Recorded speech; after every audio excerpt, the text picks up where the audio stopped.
మహాపరిశుద్ధుడా, పరలోకమందున్న మా కన్న తండ్రి, నీ ఘనమైన నామానికి వందనములు కృతజ్ఞతాస్తులు చెల్లిస్తున్నాము తండ్రి. నీ ప్రియులుగా మమ్మల్ని ఎంచారు, సజీవ లెక్కలో మమ్మల్ని ఉంచారు.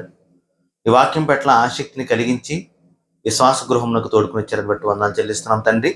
చేరువచ్చిన మేమంతా కూడా తండ్రి ప్రభా, నీ వాక్యానుసారమైనటువంటి జీవితాన్ని జీవించుటకు, నీకు ఇష్టలుగా ఈ భూమి మీద బ్రతుకుటకు, నువ్వేదైతే మాకు అప్పగించావో ఆ పనిని నమ్మకంగా చేయుటకు మమ్మల్ని జ్ఞాపం చేసుకొని బలపరచమని బ్రతులాడుతూ చెప్తున్న నన్ను వింటున్నటువంటి బిడ్డలకు మహిమ కలిగించమని యేసుక్రీస్తు వారి నామముని ప్రార్థన వేడుకుంటున్నాము తండ్రి, ఆమేన్. పరిస్థితులు చాలా భయంకరంగా ఉన్నాయి బయట.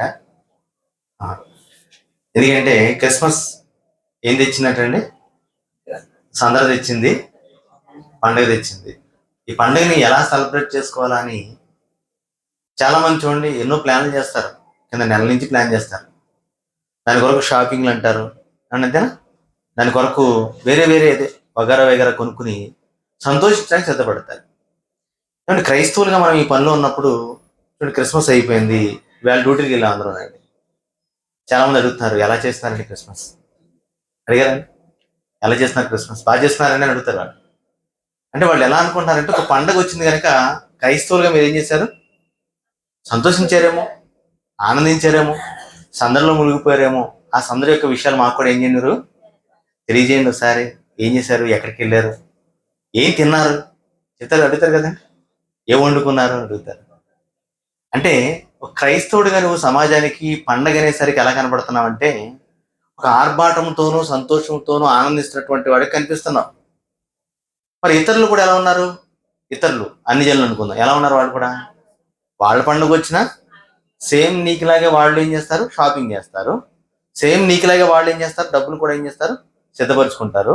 నీకులాగే సేమ్ వాళ్ళు కూడా ఏం చేస్తారంటే పప్పలు వండుకుంటారు, పంచుకుంటారు, తింటారు, ఎక్స్ట్రా వెళ్ళిపోతే తాగుతారు, తందనాలు ఆడతారు కూడా. వాళ్ళు చేసేది అదే అయితే, ఒకవేళ క్రైస్తవుడిగా నువ్వు చేస్తుంది అదేనేమో. మనం చూస్తున్నాం కదండి, అది చేస్తారా చేయట్లేదా? మరి ఇందులో తేడా ఏం కనిపిస్తుంది మనకి? ఇందులో ఎందుకు క్రిస్మస్ ఎందుకు చేసుకోవాలి? చాలా మంది తెలియదండి. ఏదంటే క్రైస్తవులకి ఏ పండుగ లేవు కనుక, ఈ పండుగ దొరికింది కనుక ఏం చేసుకోవాలి? ఈ పండుగ మనం బాగా యూజ్ చేసుకోవాలనుకుంటారు. అందుకనే ఒక రోజు 2 రోజులు కాదండి, ఎన్ని రోజులు పండుగ మనకి? ఇది నెల రోజులు పండుగ. నవంబర్ నెల వస్తుందంటే సరికి చూడండి, అందరూ రెడీ అయిపోతామండి. నవంబర్ 30 వచ్చేసరికి స్టార్ కడతారు పైన. 1వ తారీఖు డిసెంబర్ నెలకి ఎలా ఉండాలంటే స్టార్ వెలుగుతూ ఉండాలి. అందరికీ ఆ స్టార్ కనపడాలి, దీపాల కాంతులు కనపడాలి, ఇంట్లో అందరూ సందరిగా కనపడాలనుకుంటామండి. కానీ బయట సమాజం నుండి చూస్తుందని ముందు గుర్తించాలి క్రైస్తవుడు అండి. మనం వేసే ప్రతి అడుగు కూడా వాళ్ళే మనకు చెప్తారు కదండి. ఒక క్రైస్తవుడు అయి ఉండి నువ్వు ఎందుకు సినిమాలు చూస్తానని అడుగుతారు కొంతమంది వాళ్ళని. ఒక క్రైస్తవులు అంటే వాళ్ళు దేవుడిని నమ్ముకున్నారంటే వాళ్ళు ఎందుకంటే తాగుబోతులుగా ఉన్నారని కొంతమంది అంటారండి. పైగా వాళ్ళు అంటారు, మీరు దేవుడిని నమ్ముకున్నారు కదా, అలా మాట్లాడకూడదని అంటారు బయట. అది మీకండి. అంటే మన భక్తి జీవితం ఎలా ఉండాలో బయట వాళ్ళే చెప్పే స్థితికి ఈరోజు ఎలా ఉన్నారంటే క్రైస్తవులు చెప్పించుకునే వారికి ఉన్నారని చెప్పాలంటే. కాబట్టి బయట సమాజం చూస్తుంది, నువ్వు పండుగ చేసుకుంటున్నావు కదా, ఆ పండుగ ఎలా చేసుకుంటున్నావు అని చూస్తుందండి. వాడు చూస్తున్నారు కదని మన వాళ్ళు ఏం చేస్తారు సార్? ఎగస్ట్రాలకు పోతారు మనోళ్ళు బాగానండి. లైట్లు, మన డిస్కో లైట్లు కళ్ళు పోతాయని చెప్తున్నారండి ఈ మధ్య. టీవీల్లో ఎవరికి కళ్ళు పోయినట్టండి, నరాలు దెబ్బతినేసినట్టండి. ఏంటంటే స్టేజ్ మీద ఉన్న లైట్లు ఏమవుతున్నాయంటే ఆకాశంలోకి వెళ్తుంటే లైట్లు చూసారండి, అవి ఆ లైటింగ్ వచ్చి కళ్ళమే కొడుతుందండి. ఇలా కూర్చున్నాడు కళ్ళలో నరాలు దెబ్బతిని హాస్పిటల్కి వెళ్ళిపోయారు మన కొంతమంది అండి. మానతారండి. డీజే పెడితే గుండె అయిపోతుంది కొంతమందికి, ఆగుతారండి? ఆగరండి. మధ్యకాలంలో ఎవరో టీవీలో మాట్లాడుతూ ఒక ఆయన అంటున్నాడు, వాళ్ళు ఒక మాల వేశారండి. ఆ మాలలో వాళ్ళు చేసే కార్యక్రమాలు బట్టి ఆ మాల వేసుకున్నట్లు పెద్ద ఆయన ఒక ఆయన అంటాడు ఏమంటే, అసలు వాళ్ళు మాల ఎందుకు వేశారో తెలుసా? అసలు మనం ఎందుకు మాల వేసామంటే మనం తగ్గించుకోవడానికి వేసుకున్నాం. సింపుల్సిటీ కావాలి అన్నింటిలో. చెప్పులు లేకుండా ఉండాలి, గృహానికి దూరంగా ఉండాలి, ఆర్భాటాలకు దూరంగా ఉండాలి, సరైన ఆహారాన్ని కూడా తీసుకోకుండా చల్లనీళ్ళతో స్నానం చేస్తూ ఈ 40 దినాలు గడిపితే అసలు మన జీవితం పైన భక్తి జీవితం ఏంటో తెలుస్తుందని చెప్పేసి ఆయన కొన్ని మాటలు చెప్తున్నా నాకు సంతోషం అనిపించిందండి. ఏమంటే ఒక మాల వేసినటువంటి వాళ్ళు ఇలా ఉండాలని వాళ్ళు నిర్ణయించుకున్నప్పుడు మరి మనం ఎలా ఉండాలి చెప్పండి? వాళ్ళు మనకు నేర్పిలా ఉన్నారు తప్ప మనం వాళ్ళకి చెప్పేవాళ్ళ లేము. ఈరోజు క్రైస్తవుడు అంటే ఏంటంటే బాప్తీసం ద్వారా ఒక మాలను వేశాడు. ఏంటా మాల అంటే క్రీస్తుని కలిగినటువంటి వాడిగా మాలేశాడు పైనుంచి కిందాక. అన్నిట్లో మితంగా ఉంటాడు. అందునే పౌలు గారు ఉంటాడు, పౌలు తిమోతిను అన్ని విషయాల్లో మితంగా ఉండు. మాట్లాడే విషయంలో కావచ్చు, తిండి విషయంలో కావచ్చు, తిరగడంలో కావచ్చు, నువ్వు క్రైస్తవుడు అయిన తర్వాత అన్ని విషయాల్లో మితంగా ఉండాలి. ఎందుకంటే నువ్వు మాలేసావు. పాత నిబంధనలో దీన్ని ఏమంటారంటే నాజీరు అన్నాడండి. అంతేనా? నాజీరు చేయబడిన వాడు అంటే పవిత్రపరచబడిన వాడు, దేవుని కోసం ప్రతిష్ఠించబడిన వాడు అని అర్థం వస్తుందండి. ఇప్పుడు క్రైస్తవుడు అనేది ఎవరు?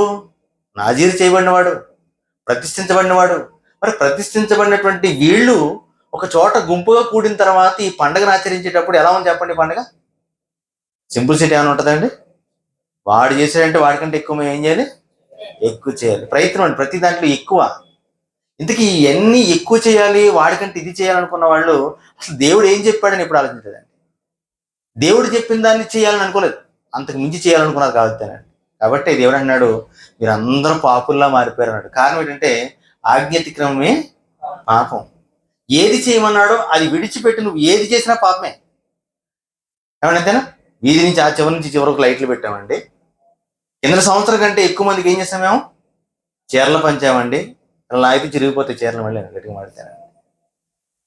ఇంకా కొద్దిగా మాట్లాడుకుంటే ఇలాంటివి రకరకాలు మేము చేసి వాళ్ళకంటే ఎక్కువ చేస్తాం, కింద సంవత్సరం కంటే అంతకుముందు సంవత్సరం కంటే మేము ఎక్కువ చేసామని చెప్పుకోవడమే తప్ప బైబిల్లో దేవుడు చెప్పిన ఈ సంవత్సరం ఏం చేసాం క్రిస్మస్కి చేసామండి అన్నవాళ్ళు చూపించండి ఒకరిని. ఉండరండి. అందుకనే దేవుడు ఈ కూటాలను, ఈ సమూహాలను, ఈ పండుగలో చేరేటువంటి సమాజాన్ని చూసి దేవుడు బైబిల్లో ఒక మాట అన్నాడండి. ఆ మాట మీరు చూడగలిగితే కనుక యెషయా గ్రంథము 1వ అధ్యాయము 13వ మాట ఒకసారి జ్ఞాపకం చేసుకుందామండి. అక్కడ ఏమన్నాడు తెలుసా అండి?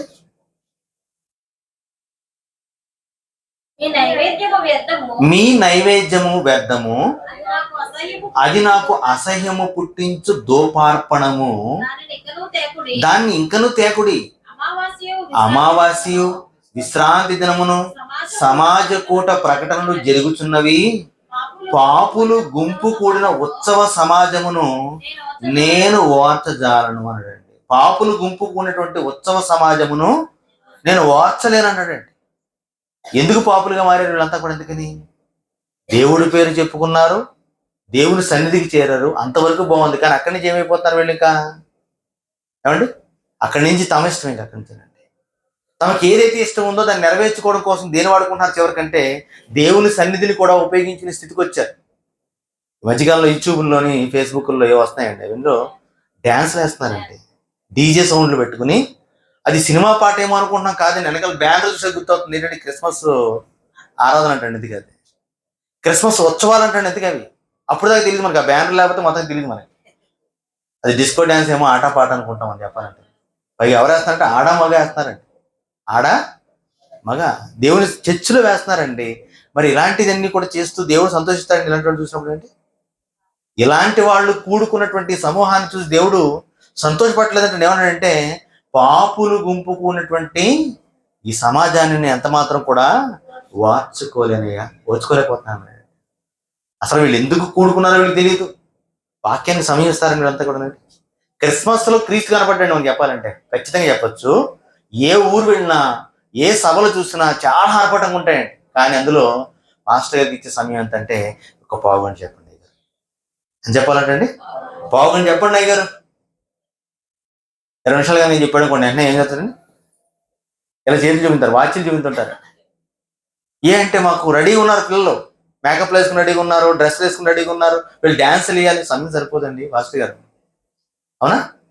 ఎందుకంటే దేవునికి చోటు ఇవ్వడం కానీ వాక్యానికి చోటు ఇచ్చే పరిస్థితి క్రిస్మస్ పండుగలు కనపడదండి. దేనికి చోటు ఇస్తారంటే లోకంలో ఉన్న వాటి అన్నింటినీ తెచ్చుకుని సంఘంలో పెడతారు. లోకంలో ఉన్న వాటి అన్నింటినీ ఏరుకొచ్చి ఎక్కడ పెడతారండి? దేవుని యొక్క సన్నిధిలో వాటిని పెట్టి ప్రజెంట్ చేస్తూ. ఏమంటే చిన్న పిల్లలు డ్యాన్స్ చేస్తున్నారంటే వాళ్ళకి తెలియదు కనుక వేస్తున్నారు. కానీ వాళ్ళు ఏం చేయదు? ఎవరు? తల్లిదండ్రులు అండి. వీళ్ళు సెల్ల పట్టుకుంటారు పైగా వాళ్ళు, వీడికి ఎత్తుంటారు, వాళ్ళు డ్యాన్స్ ఎత్తుంటారండి.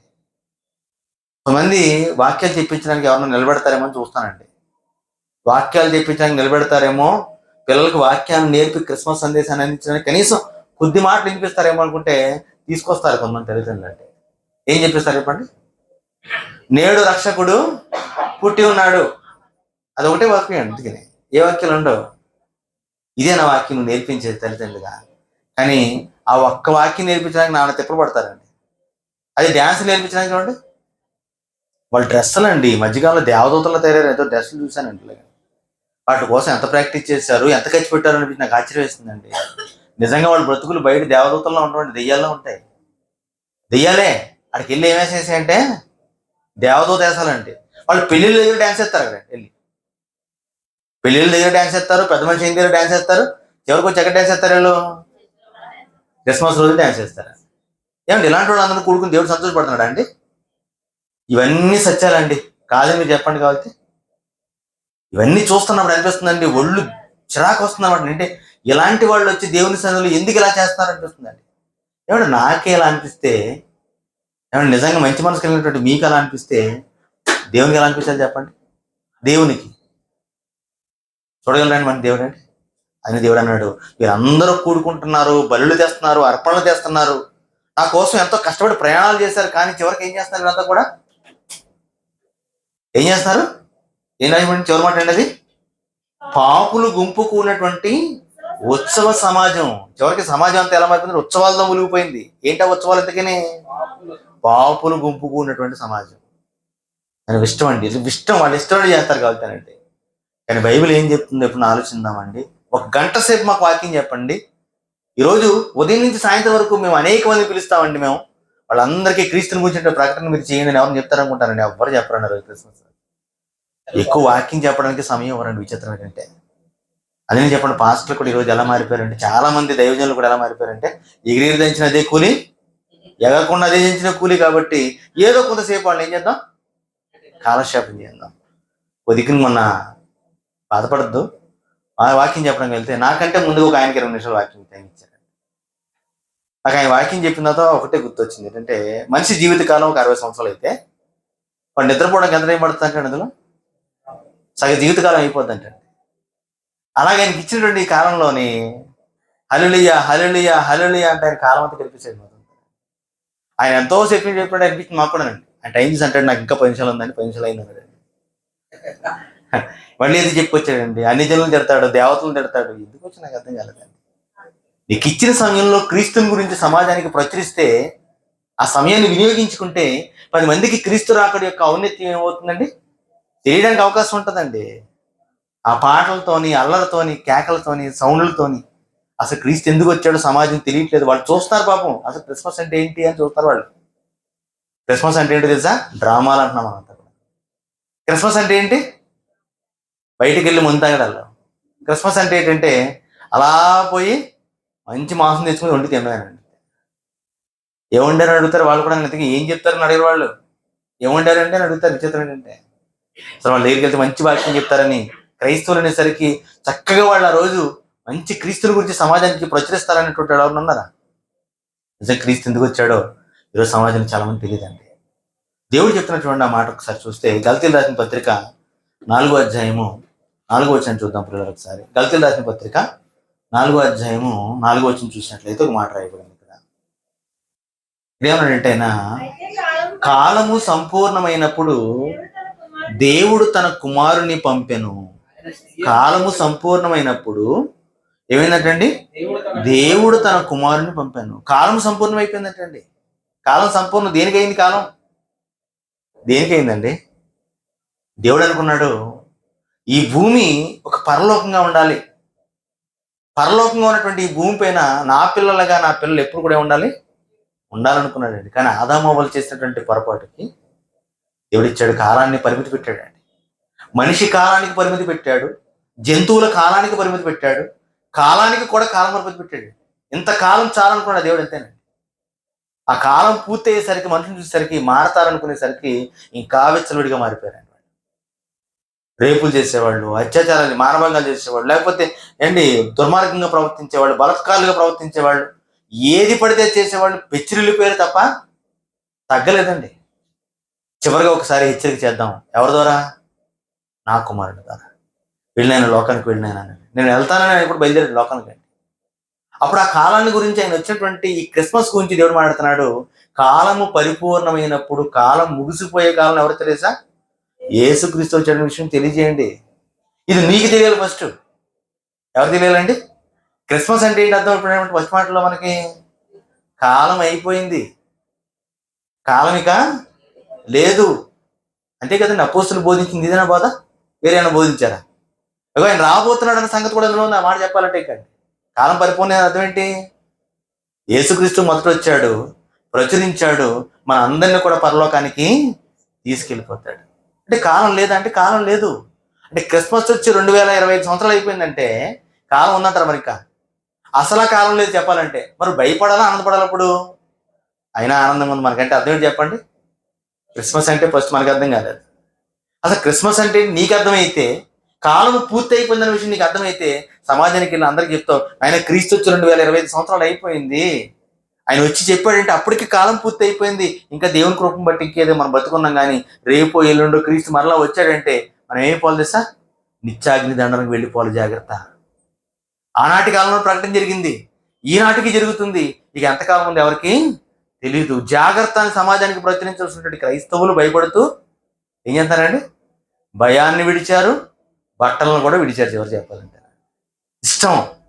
ఇష్టం వాళ్ళ ఇష్టం అండి. ఇంకండి ఎక్కడి నుంచి అండి కల్చర్ ఎంత డెవలప్ చేసుకున్నారంటే ఇదే సాధన చేసుకుంటారంట. అవునా? వాళ్ళు ఎలా చేస్తున్నారో మనవాళ్ళు అలా ఇచ్చారు. వాళ్ళు ఎలా లైటింగ్లు పెట్టారో, ఎలాంటి పాటలు పాడుతున్నారో అదేనండి. మనవాళ్ళు ఆంధ్రప్రదేశ్లో ఉంటూ తెలుగు వాళ్ళ మధ్యకి వచ్చి ఇంగ్లీష్లో మాడుతుంటారు, ఇంగ్లీష్లో పాటలు పాడుతుంటారు. ఎక్కడ? ఈ క్రిస్మస్ రోజే కావాలి అది. వచ్చి ర్యాంప్ వాళ్ళకి ఆ రోజు మా పిల్లలు ఇంగ్లీష్లో పాడతారు. మా వాళ్ళు చెప్పుకోవడానికి, వీళ్ళు చెప్పుకోవడానికి. ఇంగ్లీష్లో ఏంటి, తెలుగులో ఏంటి? నీకు అసలు కాలం సంపూర్ణమైన విషయం తెలిస్తే బాగుండు కదా. ఆ విషయం అర్థం కానప్పుడు నువ్వు ఎన్ని తెలిసి ఎన్ని భాషలు మాడితే సుఖమని చెప్పండి, ఎన్ని విషయాల్లో నాటకం ఆడే సుఖమని చెప్పండి. నిజంగా అన్నీ మీకు అర్థమవుతున్నాయండి? అర్థం అవ్వాలండి ఇవన్నీ ఆలోచించినప్పుడు. దేవుడు చెప్తున్నాడు, పరిశుద్ధాత్మ ప్రేరణ చేత భక్తులు రాస్తున్నారు అంటే కాలము పరిపూర్ణమైనప్పుడు క్రీస్తు లోకానికి వచ్చాడు. కాలం పూర్తి అయిపోయిందంటే అప్పటికి ఇంకా అమ్మో 2000 సంవత్సరాల క్రితమే కాలం పూర్తి అయిపోయిందంటే మనం ఈరోజు ఎలా ఉన్నాం? మనం అసలు గ్యారంటీ లేని కాలంలో ఉన్నాం మనం. ఆయన ఎప్పుడు వస్తారో తెలియదు. భయపడాలండి. భయపడడం పక్కన పెట్టి పండగ చేసుకోవడంలో మునిగిపోయామండి. ఎంత విచిత్రం అండి, ఎంత విచిత్రం అండి. తెలియని వాళ్ళు తెలియనట్టుగానే ఉండిపోతున్నారు, తెలిసిన వాడు తెలియనట్టుగానే ఉండిపోతున్నారు. విచిత్రం ఏంటంటే యేసు వచ్చాడన్న సంగతి సమాజానికి ప్రచురించాలి వద్దండి.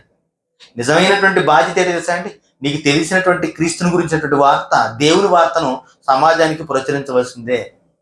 ఇది ఎవరు చెప్తున్నారు తెలుసా అండి? ఇది ఎవరు చెప్తున్నారు తెలుసా? బైబిల్లో ఏమండి, విద్య లేనటువంటి ఒక పామర్లు సమాజానికి బోధించినటువంటి బోధ అండి. ఎవరు తెలిసిన వాళ్ళు? చూడండి, మన మధ్యకాలంలో ఈ క్రిస్మస్ వచ్చిందంటే డ్రామాలు వేస్తారండి. డ్రామాలలో నాటకాలలో అర్థం కావట్లేదు, ఏదన్నా తప్పు కింద ఉంటుంది పదం అండి. అవునా? డ్రామాలు వేసారన్నా తప్పే, నాటకాలు వేసారన్నా కూడా తప్పే. మనం అంటే తప్పు, కానీ వాళ్ళు చేస్తే తప్పు కాదు అది. వాళ్ళు డ్రామా చేసిన తప్పు కాదు, నాటకాలు వేసిన తప్పు అది కాకుండా పోయింది. ఈ డ్రామాల్లో ఒకవేళ ఒక నాటకాల్లో యేసుక్రీస్తు వారి యొక్క జనన విధానం చూపిస్తుంటారండి. తల్లి అయినటువంటి మరియమ్మగా ఒక స్త్రీ, చిన్న పాప, ఏసేపుగా ఓ బాబు, జ్ఞానులుగా ఒక ముగ్గురిని ఏర్పాటు చేస్తారండి. తర్వాత ఎవరిని ఏర్పాటు చేస్తారు చెప్పండి? గొర్రెల కాపరి. ఏమండి, గొర్రెల కాపరి గురించి చెప్పండి, బాగా ఆలోచించాం మన అన్న. వాళ్ళు ఏం చేశారో తెలిస్తేనంటే క్రీస్తు పుట్టినప్పుడు వాళ్ళకి తెలిసినటువంటి వార్తను బట్టి మనం ఈ రోజు అదే చేయాలన్న సంగతి వాళ్ళు పాఠంగా సమాజాన్ని నేర్పించేశారండి. ఆ రోజు దేవుడు కాలంలో గొర్రెల గురించి దేవుడు ఎందుకు రాయించాడు, ఆ గొర్రెల కాపర్ల గురించి ఎందుకు రాయించాడంటే వాళ్ళు చేసిన పని ఉన్నతమైన పని. అది చూసినప్పుడు ఈ వార్త తీసినప్పుడు ఈ పనిని వీళ్ళు చేశారు కనుక మనం కూడా ఏం చేయాలి, పని చేయాలన్నమాట అని తెలియడం కోసం రాయించాడు వాళ్ళ గురించి. లోకాసు వార్తలో చూడండి వాళ్ళ గురించి రాయబడుతుంటది. లోకాసు వార్త 2వ అధ్యాయము ప్రారంభం వచ్చి నుంచి మీరు చూసినట్లయితే, నేను చెప్తానండి, పెద్దది బాగా కాబట్టి నేను చెప్తాను పాఠం కింద. మన ఇదే పాఠం ఈరోజు అండి. మీరు అటు ఇటు వెళ్ళిపోకర్లేదు, చక్కగా ఇది చూస్తే సరిపోతుంది. ఆ దినములలో సర్వలోకమునకు ప్రజాసంఖ్య రాయవలని కైసరు అగుస్తు వలన ఆజ్ఞ ఆయను. ఏమండి, ఇది కురేనియా సిరియా దేశములకు అధిపతి ఉన్నప్పుడు జరిగిన మొదటి ప్రజాసంఖ్య రాయబడింది. చాలా మంది అడుగుతుంటారు కదండి, యేసుక్రీస్తు ఎప్పుడు పుట్టాడంటే కైసరు అగుస్తు కాలాన్ని ఒకసారి జ్ఞాపం చేసుకో. ఆయన ప్రజాసంఖ్య ఎప్పుడు మొదట రాయించాడో తెలిస్తే ఆ కాలంలోనే క్రీస్తు పుట్టాడన్న సంగతి బైబిల్ చెప్తుందండి. డేట్ పక్కన పెట్టండి, ఇంకా కాలాన్ని బట్టి ఏం చేయొచ్చు, నువ్వు గుర్తించవచ్చు. కాలమే లేదని చెప్పకు, బైబిల్లో రాయలేదని చెప్పకు, రాశాడు. కానీ డేట్లు పెడితే ఏం చేస్తారంటే డేట్లు కూడా ఏం చేస్తారు ఈరోజు. డేట్ రాయకపోతే 25వ తారీఖు ఏమైంది చెప్పండి? డిసెంబర్ 25 ఒక పండగ దినంగా మారిపోయింది కదా. మరి దేవుడు రాయిస్తే ఎలా ఉంది బైబిల్లో? ఒక నెల చేసాం మనం, సంవత్సరం అంతా చేద్దాం చెప్పాలంటే పండుగ.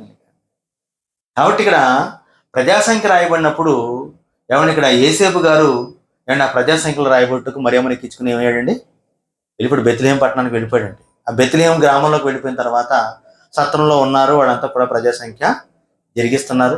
సత్రంలో వాళ్ళకి చోటు లేక ఏమైందంటే ఆవిడ పశువుల తొట్టులో కన్నటువంటి ఆ కుమారుడిని పొత్తిగుడ్డలో చుట్టి పశువుల తొట్టులో పొరుండు పెట్టారన్న సంగతి అక్కడ దగ్గర రాస్తుంటాం.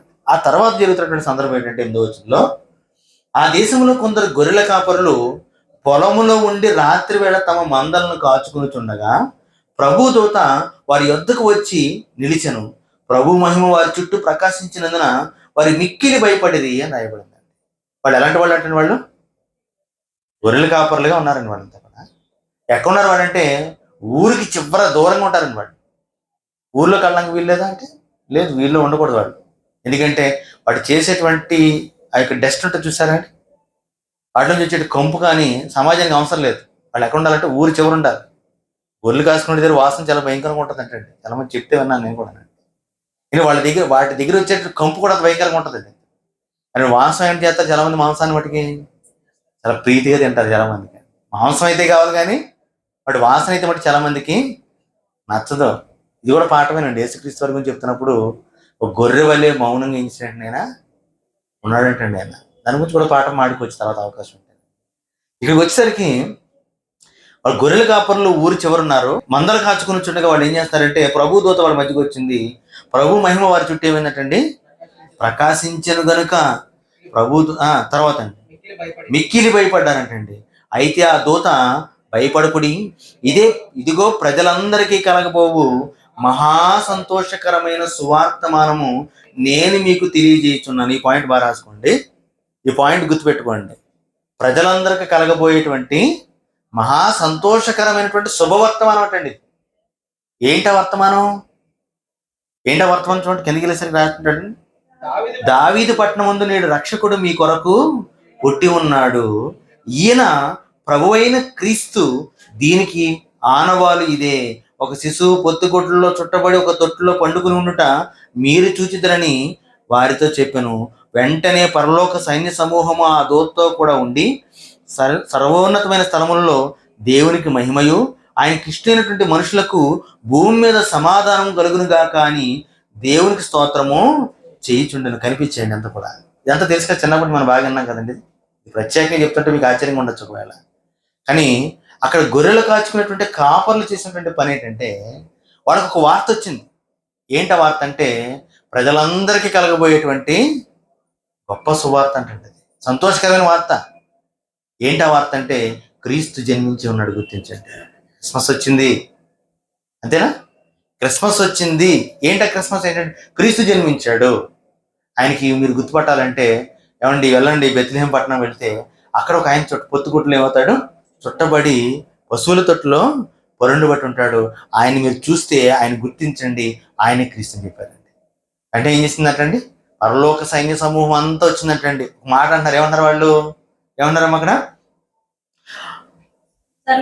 సర్వోన్నతమైన స్థలములలో దేవునికి మహిమయు ఆయనకు ఇష్టలైన మనుషులకు భూమి మీద సమాధానము కలుగునుగా కానీ దేవునికి స్తోత్రము చేయుచుండెను.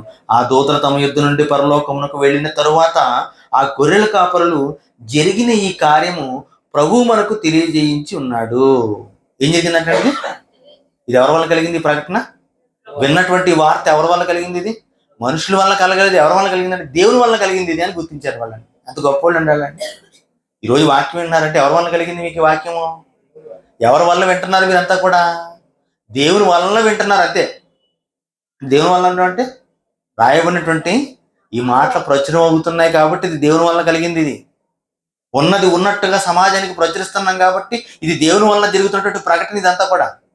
అలాగే దేవదూతలు కూడా దేవుడు ఏదైతే ప్రకటించమన్నాడో ఆ ప్రకటన తీసుకొచ్చి సమాజం మధ్య ప్రకటించారు. ఎవరికి పడితే వాళ్ళకి కాదండి. ఎవరికి ప్రకటించారు? వాళ్ళు గొర్రెలు కాచుకున్నటువంటి ఎక్కడో ఊరి చివరటువంటి వాళ్ళకి ప్రకటించారు. ప్రకటిస్తే వాళ్ళు అంటున్నారు, 15వ వచనం, ఆ దూతలు తమ యుద్ధ నుండి పరలోకమునకు వెళ్ళిన తర్వాత ఆ గొర్రెల కాపర్లు జరిగిన ఈ కార్యం ప్రభు మనకి తెలియజేసి ఉంచి ఉన్నాడు. మనం బెత్లెహేం వరకు వెళ్ళి చూద్దాము రండి అని ఒకరితో ఒకరు ఏం చేశారంటే చెప్పుకునేది. ఇది దేవుడు చెప్పాడు కానీ ఖచ్చితంగా మనం ఏం చేయాలి? చూసే చేద్దాం పదండి అన్నాడు. ఏమండి గొర్రెలు విడిస్తే ఎంత ప్రమాదం అండి? అసలు ఆలోచించండి, ఎప్పుడన్నా ఆలోచించారా? గొర్రెలు విడిస్తే ప్రమాదం కదా? చాలా ప్రమాదం అండి. మీరు గొర్రెలు అనేసరికి తక్కువ అంచనా వేస్తారేమో. గొర్రె ఎంత అనుకున్నారు? ఒకటేనండి, 35,000 ఉంటుందండి ఒకటేనండి. మంచి గొర్రె ఉందనుకోండి 35,000 ఉంటుందండి. 20,000 తక్కువ ఉంటుందండి గొర్రె. చెప్పండి, ఇంత కాస్ట్లీ ఒక గుంపు తోలుకు వెళ్ళిపోతున్నటువంటి మనం ఎప్పుడైనా వెళ్తున్నాడు ఊరి మీద అండి? అంటే ఎన్ని లక్షలు వెళ్ళిపోతున్నట్టు తెలుసా మీకు కదండి? ఎన్ని లక్షలు అలా వెళ్ళిపోతుంటే, నడుచుకుంటూ వెళ్ళిపోతుంటే మనం ఏమనుకుంటాం, అడ్డు వచ్చినట్టు అనుకుంటాం మనంతా కూడానండి. కాదండి, కొన్ని లక్షలు వెళ్ళిపోతున్నాయి, దాటుకుని వెళ్ళిపోతున్నాయి, దాటుకుని వెళ్ళిపోతున్నాయి. ఆ విలువ ఎవరికి తెలుస్తుందంటే దాని రేటు ఒక పెళ్లి చేసినట్టు తెలుస్తుందండి నాకు తెలిసి. అవునా? ఒక ఫంక్షన్ చేసినట్టు తెలుస్తుంది. ఎందుకంటే గొర్రె కొనాలంటే అయ్యి బాబు ఈ గొర్రె కాదు, ఆ గొర్రె, ఆ గొర్రె కాదు, ఈ గొర్రె అని మారుతాం అనండి. ఇన్ని లక్షలు విలువ చేసేటువంటి ఈ పశు సంపదనని విడిచిపెట్టి దేవుని వాక్యం కోసం ఏం చేశారంటే, వాళ్ళు చెప్పిన మాట కోసం ఏం చేశారంటే వెళ్ళారంటే, నడుచుకుంటూ వెళ్ళారంటే. వాళ్ళు ఎంత గొప్ప వాళ్ళు ఒకసారి ఆలోచించండి. నేను గొప్ప వాళ్ళని ఎందుకు తెచ్చానంటే వాళ్ళ గురించి వాళ్ళు చేసిన త్యాగం కూడా ఇక్కడ ఉంది, గొప్ప విషయం ఏంటంటే. ఇంకా ఏం జరుగుతుంది చూడండి అక్కడ చెప్పుకుని, త్వరగా వెళ్ళి మరియను యేసేపును తొట్టులో పండుకున్నటువంటి శిశువును చూచి ఈ శిశువుని గురించి తమతో చెప్పండి మాటలు ఏం చేశారంటే వాళ్ళంతా కూడా ఏం చేశారంటే ప్రచురపరిచారంటే. ఎక్కడ ప్రచురపరిచారు? ఇక్కడ వచ్చిన యేసేపు మరియల దగ్గర ఉన్నటువంటి వాళ్ళ దగ్గర వచ్చి వీళ్ళు వచ్చారట అని అందరూ చూస్తుంటారు కదండి. ఈ రోజు అంటే చూడండి, ఎవరు వచ్చినా ఎవరు పోయినా, ఎవరు చచ్చిపోయినా ఎవరు పట్టించుకోరు పెద్దగానే ఉందండి. కానీ పల్లెటూళ్ళలోని ఎవరిని వచ్చారనుకోండి ఏమంటారు? అందరూ వచ్చేవారు, ఎలా ఉన్నారండి, బాగున్నారా అండి, ఇదివారు అందరూనండి. మరి అంతకుముందు కాలానికి వెళ్ళిపోతే ఇంకా అద్భుతం కదా. అలాగే యేసుక్రీస్తు వారి కాలంలో కూడా ఎవరన్నా ఒకరు వచ్చారంటే ఊరందరూ వచ్చేవారు కదండి. ఎవరు వచ్చారంటే ఎవరు వచ్చారు, ఎందుకు వచ్చారని అడగడానికి వచ్చి ఉంటారు పాపం అందరూ కూడా. వాళ్ళందరూ వచ్చారు, గొర్రెలు కాపులని అందరికీ అర్థమైంది. మీరు ఎందుకు వచ్చారా అంటే, ఇదిగో ప్రభు దూత మాకు ఏమైంది పొలంలో ఉన్నప్పుడు కనపడింది, ఇదిగో సర్వోన్నతమైన స్థలముల్లో ఆయనకి ఇష్టమైనటువంటి వారికి సమాధానము శాంతిని చెప్పారు. ఏంటి ఆ వార్త అంటే, మనుషులందరూ కలగబోయేటువంటి ఒక సంతోషకరమైన వార్త అంటే, శుభవార్తమానం అంట. ఏంటంటే ఈ శిశువు పుట్టడం అంట. ఆ విషయం మీకు తెలుసా అని అడిగారు. ఈ శిశువు పుట్టడం అనేది ఏంటో తెలుసా? మీకు అందరికీ ఆనందం, ఈ సంగతి మీకు తెలియాలి, ఈయన క్రీస్తు అని చెప్పారండి. అప్పుడే ప్రజలు ఫస్ట్ అండి వాళ్ళు చేస్తే. ఆ తర్వాత అండి, గొర్రెల కాపురులు తమతో చెప్పినటువంటి సంగతుల గురించి వినిన వారు అందరికీ ఏం కలిగిందంటే ఆశ్చర్యం కలిగింది. ఏం కలిగిందంటే ఆశ్చర్యం. అంటే ఆశ్చర్యం కలిగించేలా వాళ్ళు ఏం చేశారన్నమాట, నా విషయాల్ని చెప్పగలిగారండి. వాళ్ళు ఏదైతే చూశారో, వాళ్ళు ఏదైతే అనుభవించారో, దేవుని వాక్యం విన్నారో, ఆ వాక్యాన్ని గురించి వార్తను వారి మధ్యకే వెళ్ళి ప్రచురించినప్పుడు ఏంటి విన్న వాళ్ళందరికీ ఏమైందంటే ఆశ్చర్యం కలిగిందంటే. అంటే చెప్పడం కూడా చూసారు, ఎంత బాగా చెప్పారన్నమాట. వాళ్ళు అయితేని చాలా బాగా చెప్పుకుంటారు కదండి. ఆశ్చర్యం ఎప్పుడు కలిగితే చెప్పండి? ఒక కొత్త సంగతిని విన్నప్పుడు. ఆ సంగతి కొత్తదే ఉండొచ్చు, కానీ చెప్పేవాళ్ళు సరిగ్గా చెప్పలేదు కూడా ఏమవుద్ది? రుచి టేస్ట్ ఉండదండి అది. కానీ చెప్పేవాడు ఒక కొత్త సంగతిని బాగా చెప్పగలిగిన కూడా ఎలా ఉంటుంది చెప్పండి? అది ఆశ్చర్యంగా ఉంటుందండి అది. అంటే గొర్రెల కాపర్లే కానీ వాళ్ళు విన్న వాటిని చూసిన వాటిని చెప్పడంలో చాలా బాగా చెప్పారు మాట. అంతా కూడా ఉన్నవాళ్ళు ఎంతమంది మనకు తెలియదు, కానీ చెప్పిన వాళ్ళు మటుకు ఆశ్చర్యం కలిగించే విధంగా చాలా చక్కగా వాళ్ళు ప్రచురపరిచారంటండి. అయితే మరి ఆ మాటలన్నింటినీ తన హృదయంలో ఏం చేసినట్టండి తల పోసుకునుచు భద్రము చేసుకును. అంతటా ఆ గొర్రెల కాపురులు తమతో చెప్పబడినట్లుగా తాము కన్నటువంటి వాటి గురించి దేవుని మహిమపరచుచు స్తోత్రము చేయించు తిరిగి వెళ్ళిపోయినట్టు. మళ్ళీనండి స్తోత్రం చేస్తారంటే తిరిగి వెళ్ళేదాకా వాళ్ళు ఏం చేస్తారన్నమాట. అయితే ఊరంతా కూడా ఆ విన్న వాటిని కన్న వాటిని అందరికీ చెప్పుకుంటా దేవుని స్తోత్రం చెప్పుకుంటూ వెళ్ళిపోయారంటండి. అంటే వాళ్ళు ఏం చేశారంటే, వాళ్ళకి తెలిసిన దాన్ని వాళ్ళు ఖచ్చితంగా ఏం చేశారంటే సమాజానికి ప్రచురించడానికి ప్రయాణం చేశారు. మందరం విడిచిపెట్టారు. వచ్చిన వాళ్ళందరికీ ఎలాగ అర్థమవుతుందో వాళ్ళకి అంత చక్కగా వాళ్ళకి ఏం చేశారు వాళ్ళండి వివరించి చెప్పగలిగారు. ఎవరంటే వీళ్ళంతా కూడా గొర్రెలు కాపర్లండి. అవునా? మనం ఎవరు? మన గొర్రెలు కాపురం ఏంటండి? మనం చదువుకోలేదా? ఈరోజు చూడండి, అందరూ చదువుకున్న వాళ్ళే, మంచి మంచి ఉద్యోగాల్లో ఉన్న వాళ్ళు ఉన్నారు. ఎవరు వీళ్ళంతా కూడా అంటే సంఘస్థులు, పెద్ద పెద్ద సంఘస్థులు వీళ్ళంతా కూడా. మరి ఇంత చదువుకున్నటువంటి నీవు క్రీస్తు గురించి తెలిసినటువంటి వార్తను సమాజానికి ఆశ్చర్యపరిచే విధంగా ఎప్పుడు చెప్పావా? పోనీ ఎప్పుడు చెప్పొద్దులే, క్రిస్మస్ రోజు అని చెప్పావు కనీసం. అంటే వాళ్ళకి ఆశ్చర్యం ఏం లేదంటే ఆశ్చర్యం ఏమీ లేదు. ఇప్పుడు ఈరోజు సమాజానికి ఆశ్చర్యం ఏమని చెప్పండి? ఎప్పుడు రొటీన్ అయిపోయింది ఇప్పుడు. అవునా? పాటలు రొటీనే, డ్యాన్సులు రొటీనే, డ్రామాలు రొటీనే, అన్ని రొటీన్ అయిపోయింది ఇప్పుడు. అన్ని ఇంకా కొత్తది ఎత్తుకుంటున్నారు. అన్ని చూడండి, ఇక దేవుని పాటలు పక్కన పడేసి కొత్తగా ఏం చేస్తారు, సినిమా పాటలు పెట్టుకున్నారు. ఎన్ని రోజులు? 14, 24, 25, 26 ఏం చేయాలి? క్రిస్మస్ వచ్చింది కనుక ఏదైతే ట్రెండింగ్ లో ఉన్నాయో పాటలు ఏం చేసుకోవాలి? మేమంతా కూడా పెద్ద పెద్ద బాక్సులు పెట్టి పెద్ద సౌండ్లు పెట్టుకుని తాగి డ్యాన్స్లు వేయాలి మేమంతా కూడా. ఏం చేశారన్నమాట ఇప్పుడు? ఎందుకేనండి ఇది కూడా బోరు కొట్టింది అన్నమాట ఇప్పుడు వాళ్ళకి. ఏం బోరు కొట్టింది? దేవుని గురించినటువంటి డ్రామాలు బోరు కొట్టినాయి, నాటికలు బోరు కొట్టినాయి, చివరికి వాక్యము బోరు కొట్టింది. ఇప్పుడు కొత్తగా ఏం చేస్తున్నారంటే సినిమా పాటలకు వెళ్ళి డ్యాన్స్ వేసుకున్నారు. ఇప్పుడు నేను క్రైస్తవుడు అయినటువంటి నిన్ను సమాజం చూడలేదు అనుకున్నావు ఏంటి? చూస్తారు కదండి. చూస్తున్న వాళ్ళు నువ్వు క్రిస్మస్ ఇలా జరుపుకున్నప్పుడు బాధపడతారా, సంతోషపడతారా? ఏది పండగ అనుకున్నాం వీళ్ళు ఇలా చేస్తున్నారు ఏంటంటే బాధపడతారు. వాళ్ళే బెటర్ కదండి చక్కగానండి. పొద్దున్నే తలస్నానాలు చేస్తారు, చక్కగా గుళ్ళకు వెళతారు ఏమండి. ఆ ధూప దైవేద్యాలు ఏది చేసుకుంటారు చక్కగానంటే, పూజలు ఆ మంత్రాలు వేసి చదువుకుంటారు. ఆ రోజంతా చక్కగా అందరికి ఏం చేస్తారండి, అన్ని పంచుకుంటారు, చక్కగా చేసుకుంటారు. ఏమంటే వాళ్ళకంటే దారుణంగా ఈరోజు స్థితికి వెళ్ళిపోయారంటే ఏమంటే క్రైస్తవుడు అయినటువంటి వాడు, దేవుని నమ్ముకున్నవాడు, బైబిల్ తెలియక ఈరోజు ఏమైపోయాడంటే ఇలాగే మారిపోయాడు. అండ్ గొల్లలు ఎంత గొప్ప కార్యాలు చేశారో దేవుడు ఎందుకు రాయించాడంటే వాళ్ళు విన్న వాటిని కన్న వాటిని ఆశ్చర్యపరిచే విధంగా సమాజానికి ప్రచురపరిచారు క్రీస్తు రాకడ గురించి. అండ్ వాళ్ళు ఎలా పరిచారంటే ఈ రోజు అంటే వాళ్ళకి తెలిసిన సంగతులని చెప్పండి. పోనీ ఈ ఎక్కువ సంగతి తెలిసే వాళ్ళకి ఒక సంగతి తెలుసా? ఒకే ఒక్క సంగతి అండి. ఆ ఒక్క సంగతిని కూడా సమాజానికి ప్రచురించకుండా వాడు ఉండలేకపోయారండి వాళ్ళు. ఇప్పుడు నీ క్రీస్తు గురించి ఒక సంగతి తెలుసా, కొన్ని సంగతులు తెలుసా? బైబిల్ చదవండి. బైబిల్ చదివితే అనేక సంగతులు ఉన్నాయి. సమాజం ఎరగినటువంటి అనేక సంగతులు ఉన్నాయి ఈరోజు. ఈ సంగతులు ఒక్కొక్కటి చెప్తున్నప్పుడు సమాజం ఏమవుతుంది తెలుసా క్రీస్తు గురించి అండి? ప్రతి విషయానికి ఆశ్చర్యపోతుంది. గొల్లలు చెప్తే ఒకే విషయం చెప్పారని వాళ్ళు. కానీ నువ్వు ఈరోజు క్రైస్తవుడు బైబిల్ పట్టుకున్నవాడు చెప్పగలిగితే చాలా సంగతులు చెప్పొచ్చండి. ఆశ్చర్యకరమైన సంగతులు అండి క్రీస్తు గురించే, ఆయన రాకడ గురించి, ఆయన భూమి మీద వచ్చిన తర్వాత చేసినటువంటి గొప్ప కార్యాల గురించి ఎన్ని ఆశ్చర్యకరమైన సంగతులు చెప్పొచ్చండి. చెప్పచ్చా చెప్పకూడదా? చెప్పచ్చు. మరి చెప్పలేకపోతున్నాం ఏంటి ఈరోజు? చెప్పనివ్వట్లేదండి ఈరోజు చాలా మంది. అంటే వాళ్ళకి ఏమవ్వలేదంటే అసలు క్రీస్తు ఎందుకు వచ్చాడో వాళ్ళకి తెలియదండి. అసలు క్రిస్మస్కి అర్థం తెలియదు. ఆయన ఎవడ పెట్టాడు? క్రిస్మస్ అని పెట్టాడు. ఎవడనంటే ఏదో ఒకటి ఆ టైంలో ఏదైనా చేసుకోవచ్చు కాదు. ఏదో అండి బుర్ర తిరుగు పనులు, బుర్ర తిక్కు పనులు అండి. కానీ వాడికి తెలిసినటువంటి ఒక సంగతి ఒక్కటే అయితే నీకు తెలిసిన సంగతులు చాలా అన్న విషయాన్ని క్రైస్తవుడు గుర్తించడం మొదలండి. పేతురు రాసిన పత్రికలో మొదటి పత్రిక 2వ అధ్యాయం 9వ మాటలో మాట్లాడాడండి. పేతురు గారు మొదటి పత్రిక 2వ అధ్యాయము 9వ మాటలు ఏమంటాడంటే ఆయన, అయితే మీరు చీకటిలో నుండి గొర్రెల కాపర్లు చీకటిలో ఉన్నారు. అవునా? నిజమైన చీకటిలో ఉన్నారు వాళ్ళు. మనం ఎక్కడ ఉన్నప్పుడు మనము చీకటిలో ఉన్నాం. అది గుర్తించండి మొదటండి. వాళ్ళ చుట్టూ దేవుని మహిమ ఏంటంటండి ప్రకాశించింది. ఇప్పుడు నీ చుట్టూ ఏం ప్రకాశించింది? దేవుని వాక్యమైనటువంటి వెలుగు ప్రకాశించింది. వాళ్ళు ఆశ్చర్యపోయారండి, భయపడ్డారు వాళ్ళు. ఈరోజు భయపడేవాడు చెప్పండి వాక్యానికి. ఈ వాక్యం అని వెలుగు ప్రకాశిస్తున్నా చాలా మంది భయం లేదు. ఆ వెలుగుని అసహించుకుని దూరంగా వెళ్ళే వాళ్ళు కూడా చాలా మంది ఎక్కువ ఉన్నారు ఈరోజు.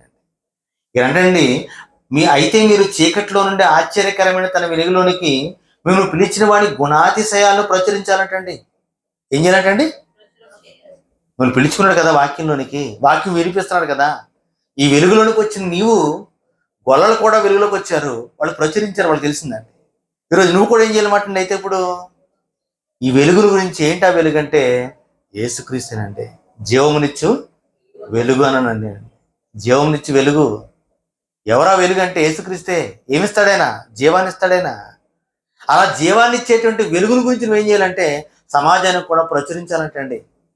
ఎంత బాగా ప్రచురించచ్చని మనం ప్రచురిస్తానండి. గొర్రెల కాపులు ఒకటే చెప్పగలిగారు. ఇప్పుడు నువ్వేం చెప్పగలవు? ఆయన పుట్టడం వాళ్ళు చూడలేదు, చూసారా? పుట్టడం చూడలేదు, కానీ పొత్తుగుడ్లతో చుట్టబడినటువంటి ఒక శిశువు కనబడతారని చెప్పారండి. వచ్చారండి వాళ్ళు అండి, చూశారు. అండ్ పొత్తుగుడ్లలో చుట్టబడటం శిశువు అని ఆశ్చర్యకర విషయం అండి. మీకు ఏమైనా చూస్తే ఆశ్చర్యకర విషయం కాదు కదండి. కానీ వాళ్ళు దాన్ని బట్టి దేవుని స్తుతించారంటండి. మరి ఈరోజు మన ఎలాంటి చూసాను చెప్పండి, ఎలాంటి చదువుతామని చెప్పండి. చనిపోయినటువంటి ఆయన్ని సమాధిలో పెట్టారు. సమాధిలో పెట్టినటువంటి ఆయన ఏంటండి తిరిగి 3 దినాలు లేచాడంటండి.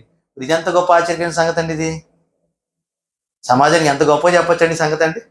యేసుక్రీస్తు వారి యొక్క గుణాలలో ఆయన చనిపోయి తిరిగి లేచాడు అనేటువంటి గొప్ప సంగతిని గురించి సమాజంలో చాలా మంది తెలియదు పాప అండి. చచ్చిపోతే బ్రతుకు అయిపోయింది అనుకుంటున్నారు చాలా మంది అండి. చచ్చిపోతే ఏమీ లేదనుకుంటున్నారు, చచ్చిపోతే గొడవ వదిలిపోయింది అనుకుంటున్నారు. కానీ చనిపోయిన వాడు తిరిగి లేచాడు. ఎవరైనా వెలుగు. అబ్బా ఎంత గొప్ప చెప్పండి ఈరోజు అండి. ఇంకా చెప్పాలంటే ఆయన కళ్ళు లేని వాడికి కళ్ళు ఇచ్చాడంటండి. ఆయన నడవలేని వాడికి కాళ్ళు ఇచ్చాడంటండి. ఆయన ఊత చేయగల వాడికి చేతులు బలపరిచాడంటండి. ఆయన అవునా? స్వస్థత లేని వాడికి స్వస్థతలు ఇచ్చాడు. స్త్రీల యొక్క రోగాలను నయం చేశాడు. చనిపోయిన వాడిని తిరిగి లేపాడు చాలా మందిని. ఎన్ని గొప్ప సంగతులు ఆయన క్రీస్తు గురించి చెప్పాలంటే, ఇక గుణాల గురించి ఆలోచిద్దాం. ఆయన ప్రేమమయుడండి, ఆయన దయామయుడండి, క్షమాపణకి క్షమించేటువంటి వాడండి, ఆయన నీ కోసం ప్రాణం పెట్టేంత ప్రేమించిన వాడండి అని సమాజానికి ఎంత గొప్ప సంగతి చెప్పొచ్చండి. ఎన్నో సంగతులు ఉన్నాయి చెప్పాల్సిన సంగతులు. ఆ సంగతులు అన్నీ పక్కన పడేసారు, మూట కట్టండి. ఏం చేద్దాం మనం ఇప్పుడు?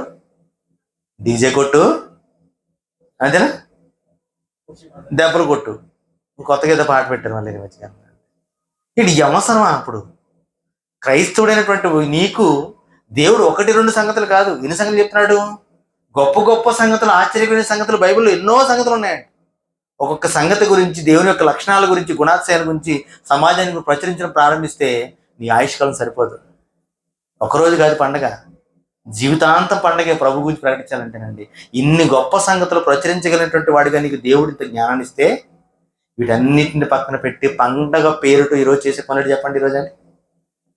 అంటే క్రిస్మస్ పేరిట వాళ్ళు ఏం చేస్తారంటే క్రీస్తును ప్రకటించాలి, లెక్క ప్రకారం ఆయన గుణాశయాలు ఏం చేయాలి, సమాజానికి తెలియచేయాలి. ఇవేమి చేయలేదండి. ఏదో సినిమా పాటల్లోనూ, తాగుబోతు విందుల్లోనూ, అంతేనా, వీటన్నిటిలో మునిగిపోయి నీకు అసలు క్రీస్తు రాకడ గురించి నీకు ఏం తెలిసిన మాట్లాడుతున్నావు? ఏమన్నా అంటే చర్చి గురించి మాట్లాడినా, లేకపోతే క్రైస్తవ్యాన్ని గురించి మాట్లాడినా చాలా రోషం వచ్చేది పైగా చెప్పాలంటే. ఎందుకు నీకు వాక్యం తెలియనప్పుడు ఎందుకు చెప్పండి? తెలుసుకోవాలంటాడు చాలా మందిని అండి. అది తెలియకపోవడం వల్లనే, క్రీస్తును సమాజం మధ్య ప్రకటించే విధానంలో ఫెయిల్ అయిపోవడం వల్లనే ప్రభు అంటున్నాడు, ఇలా సమాజంగా కూడుకుని మీరు చేసేటువంటి ఉత్సవాలు ఎలా మారిపోయినంటే, పాపులు సమాజం ఏమైందంటే అదంతా కూడా మారిపోయింది. పరిశుద్ధుల సమాజం కాదు. పరిశుద్ధుడు అయితే ఖచ్చితంగా నువ్వు ఏం చేద్దావు అంటే క్రీస్తు వాక్యాన్ని చేత పట్టుకుని దేవుని యొక్క లక్షణాలను, గుణ లక్షణాలు ఏం చేస్తావు? సమాజం మధ్య నువ్వు ప్రచురిస్తావు, నువ్వు ప్రకటన జరిగిస్తావు. ఓ నాటికల ద్వారానే ఏ గొప్ప సంగతి తెలియజేస్తున్నావు నువ్వు దేవుని గురించి? ఏ సంగతి తెలియజేస్తున్నావు చెప్పండి? క్రిస్మస్ రోజు అంటే ఎప్పుడు వేసిన వేషాలే అవే వేషాలు, ఎప్పుడు చెప్పే డైలాగులు అదే డైలాగులు. ఇంక కొత్త సంగతులు లేవా? గొర్రెల కాపరులకి తెలిసింది తప్ప నీకు అంతకంటే గొప్ప సంగతి ఏం తెలుసు ఇప్పుడు ఈరోజు చెప్పు నువ్వు? అంటే వాళ్ళు నీకంటే ఎంత గొప్ప వాళ్ళు చెప్పి ఈరోజు చెప్పాలంటే, ఈరోజు క్రైస్తవ సమాజంలో వాళ్ళు చెప్పిన పాఠాలనే కదా ఈరోజు చెప్తాను అన్నది అక్కడ. అదేనండి, సర్వోన్నతమైన స్థలముల్లో ఆయనకి ఇష్టలేని మనుషులు. ఎవరు ఆయనకి ఇష్టలేని మనుషులు? అక్కడ గొర్రెల కాపర్లండి. వాళ్ళ మధ్యకి వచ్చింది కదా వార్త. వచ్చిన తర్వాత ఆ వార్తను అందుకున్న వీళ్ళు వాళ్ళ హృదయాలను బట్టి దేవుడు అంటున్నాడు, నాకు ఇష్టలేని మనుషులే మీరంతా కూడా. మీకు ఏముంటుంది భూమి మీద? సమాధానం ఉంటుందని చెప్పాడండి. ఎందుకు సమాధానం ఉంటుందంటే వాళ్ళు ఆ సువార్తను ప్రకటిస్తారు కాబట్టి. అవునా? ప్రకటించే వాళ్ళు కాబట్టి వాళ్ళకి సమాధానం ఉంటుంది. ఈరోజు నువ్వు ప్రకటిస్తే నీకు సమాధానం ఉంటుంది. నువ్వు ప్రకటించకపోతే ఏమవుతుంది? నీకు ఏ సమాధానం లేదండి. సమాధానం ఉందనుకున్నారా? ఏ సమాధానం లేదండి పిల్లరా. ఈ భూమి మీదకి క్రీస్తు వారిని పంపిన తర్వాత దేవుడు ఒక మాట అన్నాడండి, ఈయన్ని బట్టి నేను ఏమవుతున్నాను? ఆనందిస్తున్నానండి. క్రీస్తు లోకానికి రావడం బట్టి దేవుడు ఏమవుతున్నాడంటే పరలోకంలో ఆనందించాడు ఆ రోజుల్లో. మరి ఈ రోజుల్లో క్రీస్తు లోకానికి వచ్చినందుకు దేవుడు బాధపడుతున్నాడు అండి. ఎందుకంటే నువ్వు చేసే పండుగలు అలా ఉన్నాయి కాబట్టి, నువ్వు చేసే వేషాలు అలా ఉన్నాయి కాబట్టి, నీ విందులు, నీ తిండిపోతూ సమూహాలు, ఈ పార్టీలు, ఈ పబ్బాలు, ఇవన్నీ ఈ రోజు ఇలా మారిపోయినాయి. మనుషులకి ఇవన్నీ తెలియదు కాబట్టి పాపం వాళ్ళు అమాయకులు కనుక బయట వాళ్ళు అంటారు పండగ బాగా చేస్తున్నారని అడుగుతారు. మనం అనుకుంటాం వాళ్ళు బాగా చేసుకోవాలని అడుగుతున్నారు కాబట్టి వచ్చే సంవత్సరం ఏం చేద్దాం, ఇంకా మనం ఇంకా బాగా చేద్దాం. ఏంటో బాగా చేయడం? ఏంటంటే బాగా చేయడం? ఇంకా ఎక్కువ తినాలి, ఇంకా ఎక్కువ తాగాలి, ఇంకా ఎక్కువ బట్టలు కొనుక్కోవాలి. ఇదే బాగా చేసుకోవడం. ఇది బాగా చేసుకోవడం కాదు. ఆశ్చర్యకరమైన సంగతులు క్రీస్తు గురించి సమాజానికి ప్రకటించాలి. బాగా పెట్టారండి మన మీటింగ్. వచ్చేసరి కూడా బాగా పెడతారు మీటింగ్. ఇంకా బాగా పెడతామని మేము మీటింగ్ అండి. ఎందుకు పెట్టాలి మీటింగ్లు? క్రీస్తు యొక్క గుణాతిశయాలను సమాజానికి ప్రచురించాలి. ఇది పండగ. సువార్త చేసేవాడికి ప్రతిరోజు పండుగనండి. సువార్త చేయనోడికి వాడు ఏం చేసినా అది పండగ కాదు. ఆ విషయం గుర్తించాలి చాలా మందికి. అంటే బయట వాళ్ళకి క్రిస్మస్ అంటే తెలియదు. నీకు తెలుసా ఆ విషయం? క్రీస్తు వచ్చాడని తెలుసు కదా, మరి ఎందుకు ప్రచురించవు నువ్వు? ప్రచురించాలా? క్రీస్తు వచ్చాడన్న సంగతేనా? క్రీస్తు వచ్చిన తర్వాత చేసిన సంగతులు ఉన్నాయి. ఆయన వెళ్ళిపోవడం ఎలా ఉంటుంది సంగతి అది? ఆయన వెళ్ళిపోయిన తర్వాత పరిశుద్ధాత్మ ద్వారా ఆయన జరిగించిన కార్యాలు ఏంటి? ఈ రోజు నువ్వు పరిశుద్ధాత్మ పొందుకున్న తర్వాత నువ్వు చేసిన కార్యాలు ఏంటి? ఎన్ని సంగతులు ఉన్నాయండి క్రిస్మస్ మాట్లాడుకుంటాను. కాబట్టి ప్రియమైనటువంటి దేవుని వల్ల క్రిస్మస్ పేరిట క్రీస్తుని ఎలా పరిచయం చేస్తున్నాం అనే విషయం ఏంటంటే చాలా ప్రాముఖ్యమైన సంగతి అండి. ఒక రోజు క్రిస్మస్ రోజు, నిజమైనటువంటి క్రిస్మస్ జరిగింది చూసారా? యేసు క్రీస్తు నిజంగా వచ్చినటువంటి రోజు వాళ్ళు క్రిస్మస్ పేరిట వాళ్ళ సమాజానికి ఏం చేశారంటే గొర్రెల కాపులంతా కూడా వెళ్ళి ఆయన ఇలా పుట్టాడు, ఆయన గురించిన వార్త ఏంటో సమాజానికి ప్రకటించారంటే, ఈరోజు అంతకంటే గొప్ప సంగతులకు వెళ్ళినటువంటి క్రైస్తవుడు నువ్వు ఆ క్రీస్తు యొక్క గుణాతిశయాల సమాజం మధ్య ప్రచురిస్తున్న ప్రతి దినము కూడా క్రిస్మస్ అనేది పండగే. కాబట్టి విషయాలు జ్ఞాపం చేసుకోవాలని ప్రేమపూర్వక కోరుతూ నా మాటలు ముగిస్తున్నానండి. ప్రార్థన చేసుకుందాం. మహాపరిశుద్ధుడా, పరలోకమందున్న మా కన్న తండ్రి, నీ ఘనమైన నామానికి వందనాలు, కృతజ్ఞతాస్తులు చెల్లిస్తున్నాను. నీ కృపా కాపుదల తోడించి తండ్రి, లోకమంతా కూడా తండ్రి ప్రభా నీ కుమారుడు యేసుక్రీస్తు వారి వార్తను బట్టి తండ్రి, ఆయన చేసినటువంటి కార్యాలను బట్టి, ఆయన గుణాతిశయాలను బట్టి సంతోషించాలని మీరు కోరారు. కానీ తండ్రి నీకు మనుషుని యొక్క వ్యర్థమైన ఆలోచనలు బట్టి నీ కుమారుని యొక్క రాకళ్ళు గురించినటువంటి వార్తను కూడా తండ్రి ప్రభా సిగ్గు తెచ్చే విధంగా చాలా మంది ప్రవర్తిస్తున్నటువంటి ప్రవర్తన జ్ఞాపం చేసుకున్నాం. విన్నటువంటి నీ బిడ్డలుగా తండ్రి మేమైనా తండ్రి ప్రభా నీవు మహిమపరచబడే రీతిగా తండ్రి, నీ కుమారుని యేసుక్రీస్తు వారి నామాన్ని గణపరిచే రీతిగా తండ్రి సువార్త ప్రకటన జరిగించి అనేకులకు నీ గుణాతిశయాన్ని ప్రచురించేటువంటి భాగ్యము, అలుపులము అభాగ్యము మాకు దయచేయమని, ఇంకనూ బలపరచమని, జ్ఞాన వివేకాలతో మమ్మల్ని నింపమని బ్రతులాడుతూ తండ్రి చేరువచ్చిన బిడ్డలను జ్ఞాపం చేసుకొని వారికి ప్రతి బలహీనతలో, ప్రతి ఇరుకులో, ప్రతి ఇబ్బందులు, అస్వస్థతలు, స్వస్థతను కూడా కలిగించమని బ్రతులాడుతూ నీ కృపా కాపుదల తండ్రి ప్రభా ఎల్లవేళ తోడించి బలపరచమని కృపాస్థాలకు ప్రతి ఒక్కరిని మమ్మల్ని అందరినీ అప్పగించుకుంటూ యేసుక్రీస్తు వారి నామమున ఈ ప్రార్థన వేడుకుంటున్నాము తండ్రి, ఆమేన్. తండ్రి అయిన దేవుని ప్రేమ, కుమారుడైన యేసుక్రీస్తు వారి కృప, పరిశుద్ధాత్మ అన్యోన్య సహవాసము సదాకాలం మనకి తోడు నడిపించును గాక. ఆమేన్. వందనాలండి.